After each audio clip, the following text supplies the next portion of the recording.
نحمده ونصلي ونسلم على سيدنا الكريم أما بعد.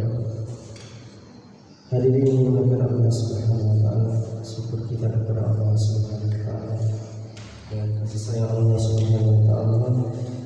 Allah Subhanahu wa taala kasih kita untuk melaksanakan daripada perintah Allah Subhanahu wa taala sebagaimana dicontohkan oleh Nabi kita Muhammad sallallahu alaihi wasallam.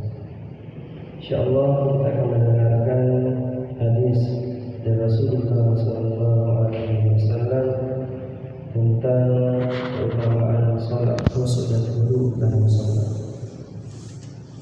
Kekurangan dalam salat fardu akan disempurnakan dengan salat sunnah. Dari Sayyidina Abu Hurairah radhiyallahu anhu yang berkata, aku mendengar baginda Rasulullah sallallahu alaihi wasallam bersabda, sesungguhnya amal seorang hamba yang pertama kali akan dihisab pada hari kiamat adalah salat fardunya. Jika baik salatnya, maka ia akan beruntung dan selamat. Sebaiknya jika buruk salatnya, maka ia akan merugi. Jika ditemui ada kekurangan dalam salat fardunya, maka Roh berkata kepada malaikat, lihatlah catatannya, apakah hamba-Ku memiliki amalan salat sunnah? Maka kekurangan dalam salat fardu itu akan disempurnakan dengan salat-salat sunnah. Lalu amalan lainnya akan dihisab seperti itu, zakat, puasa dan lain-lain. Hadis riwayat Tirmidzi, An-Nasa'i, Ibnu Majah dan Hakim dan kitab Tirmidzi. Faidah, berdasarkan hadis tersebut dapat diketahui bahawa seseorang hendaknya membekali diri dengan salat-salat sunnah, sehingga jika dalam salat fardunya terdapat kekurangan akan disempurnakan pada salat sunnahnya di dalam timbangan. Banyak orang berpendapat jika salat fardu dilakukan dengan sempurna itu sudah mencukupi dan merupakan keberuntungan besar, sedangkan mengerjakan salat-salat sunnah adalah amalan orang-orang khusus. Memang benar, jika salat fardu sudah sempurna itu sudah cukup, tetapi mengerjakan salat fardu secara sempurna, syarat, rukun dan sunnah serta adabnya bukanlah perkara yang mudah. Sedikit banyak terjadi kekurangan di sana sini, karena itulah salat-salat sunnah pun penting untuk dilaksanakan. Ada sebuah hadis yang lebih jelas daripada hadis di atas, bahwa salat adalah ibadah yang pertama kali difardukan Allah Subhanahu wa taala. Amal yang pertama kali dilaporkan kepada Allah Subhanahu wa taala dan amal yang pertama kali dihisab pada hari kiamat. Jika dalam salat-salat fardu terdapat kekurangan, akan disempurnakan dengan salat sunnah. Demikian pula puasa, jika ada kekurangan dalam puasa wajib, akan disempurnakan oleh puasa sunnah.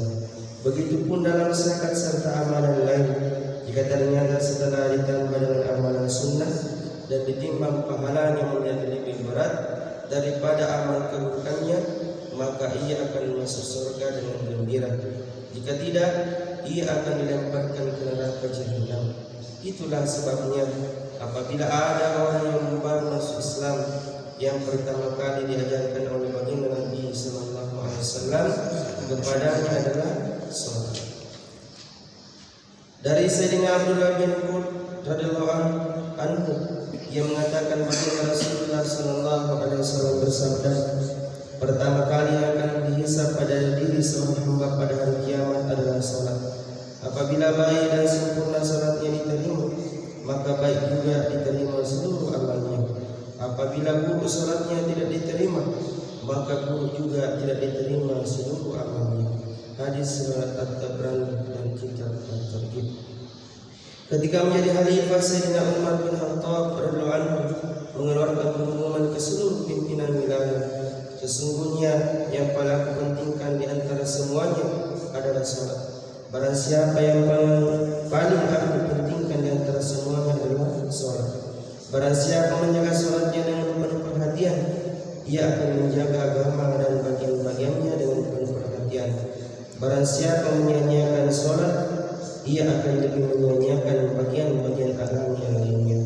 Faidah, Hadis di atas dan pengumuman Sayyidina Umar radhiyallahu semakna dengan hadis lain yang menyatakan bahwa setan selalu takut kepada orang muslim selama ia menjaga dan menggunakan sholatnya. Karena rasa takutnya itu, setan tidak berani menyesatkannya. Tetapi ketika ia menyampaikan sholatnya, setan semakin berani kepadanya.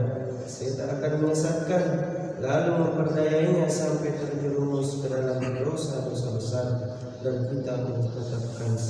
Inilah maksud firman Allah Subhanahu wa taala, "A'udzubillahi minasyaitonir rajim. Inna sholata tanha 'anil fahsya'i wal munkar." Sesungguhnya salat itu mencegah dari perbuatan keji dan munkar. Quran surah Al-Ankabut ayat 45 yang penjelasannya akan disampaikan nanti. Alhamdulillah,